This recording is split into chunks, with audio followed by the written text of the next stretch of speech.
கங்கை அல்லது கங்கை நதி இந்தியாவின் மிகவும் புனிதமான நதியாக கருதப்படுகிறது.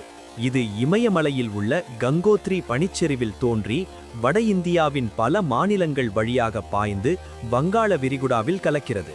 கங்கை நதியின் நீளம் சுமார் 2500 கிலோமீட்டருக்கும் அதிகம். இந்திய மக்களின் வாழ்க்கை, விவசாயம், கலாச்சாரம் மற்றும் ஆன்மீக நம்பிக்கைகளுடன் இந்த நதி ஆழமாக இணைந்துள்ளது. இந்துக்கள் கங்கை நதியை தெய்வமாக வழிபடுகின்றனர். கங்கையில் நீராடினால் பாவங்கள் நீங்கும் என்ற நம்பிக்கை உள்ளது. அதனால் வருடம் முழுவதும் ஆயிரக்கணக்கான பக்தர்கள் காசி, ஹரித்வார், அலகாபாத் போன்ற புனித இடங்களுக்கு சென்று கங்கையில் நீராடுகின்றனர். மேலும் இறந்தவர்களின் அஸ்திகளை கங்கையில் கரைப்பதும் ஒரு முக்கியமான பழக்கமாக உள்ளது. கங்கை நதி விவசாயத்திற்கும் மிகவும் முக்கியமானது. இந்த நதியின் நீர் கோடிக்கணக்கான மக்களின் குடிநீர் மற்றும் பாசன தேவைகளை பூர்த்தி செய்கிறது. ஆனால் தொழிற்சாலை கழிவுகள் மற்றும் குப்பைகள் காரணமாக கங்கை மாசடைந்து வருகிறது.